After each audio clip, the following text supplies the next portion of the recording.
এই যে বাউল, হ্যাঁ, এদের ইসলামে কোনো সময় অংশ ছিল না। কখনো যেন কোনো মুসলিমের সন্দেহ না থাকে যে বাউল, হ্যাঁ, বিধর্মীগুলো কখনো ইসলামের গণ্ডিতে আসেনি। ভালো করে শোনা রাখেন, এদের ধর্মই আলাদা। এরা কাদিয়ানির চাইতে জঘন্য, এরা আহলে কোরআন চাইতে জঘন্য, যত বাতিল ফিরকা আছে সেগুলির চাইতে জঘন্য। সুতরাং এদের সম্পর্কে কোনো মুসলিমের যদি দ্বিমত থাকে বা সন্দিহান থাকে যে ওরাও তো মুসলিম হতে পারে, তাহলে এটিও ঈমান ভঙ্গকারী বিষয় মনে রাখবেন।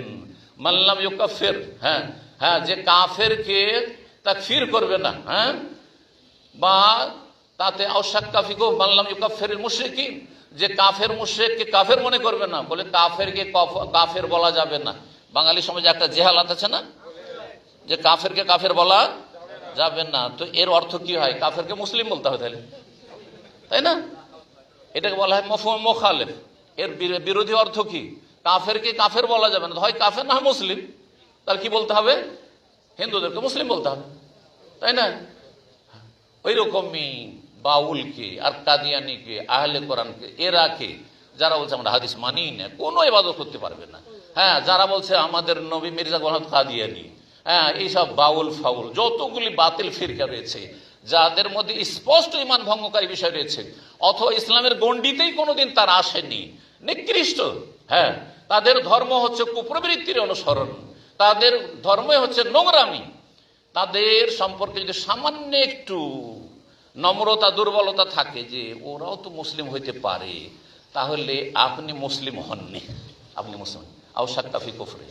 বুঝা গেছে না? আও সাহাহা মাযহাবাহুম, অথবা তাদের মযহাবটাকে, তাদের তরিকাকে ঠিক মনে করছেন, আমরাও ঠিক ওরাও ঠিক, এইটাও ঠিক এটাও ঠিক। আজকালকার বড় একটা ফিতনা যে কাউকে অসন্তুষ্ট করব না, বিতর্কিত হব না, সবটাই ঠিক, সবটাই ঠিক, হ্যাঁ, সুন্নত নফলের ক্ষেত্রেও সবটা ঠিক, ফরজ অজেবের ক্ষেত্রেও সবটা ঠিক, নামাজ পড়াও ঠিক, নামাজ ছাড়াও ঠিক, হ্যাঁ, নাস্তিকতাও ঠিক, মাজার পূজাও ঠিক, আর তৌহিদও ঠিক। কথা বোঝা গেছে? মানে কিছুটা নেমে এসছে, হ্যাঁ, এ দিয়ে কিছু থাকে না, কিছুই থাকে না, হ্যাঁ, আওসাহা মাজাম সবগুলিকে এটাও ঠিক ওইটাও ঠিক, বাউলও ঠিক, হ্যাঁ, আর সালাফিও ঠিক, আর তারপরে নকশবন্দি চিস্তিয়াও ঠিক, আর কাদিয়ানিও ঠিক, আর আহলে কোরআনও ঠিক, সব ঠিক, ঠিক আর ঠিক। কাউকে নারাজ করব না, কথা বলছে, কারো গাল খাবো না। কারণ মূর্খ সমাজ একটি কথা, উনি তো বিতর্কিত, খারাপ মানুষ, উনি ভুল ধরেন, মানে বিতর্কিত মানে খারাপ মানুষ, ভালো মানুষ না। তো নবী বিতর্কিত না মক্কার কাফেরদের কাছে? হ্যাঁ, নূহ আলাইহিস সালাম বিতর্কিত না? যত নবী রসুল কালিমা নিয়ে এসে সবাই বিতর্কিত না? আবু বকর, ওমর, ওসমান, আলী সবাই বিতর্কিত না? হ্যাঁ, খারিজিরা তার দুশমন ছিল না? কাফেরা তাদের দুশমন ছিল না? চিন্তা করুন তো দেখি। হ্যাঁ, তাহলে সুতরাং সতর্ক, সাবধান।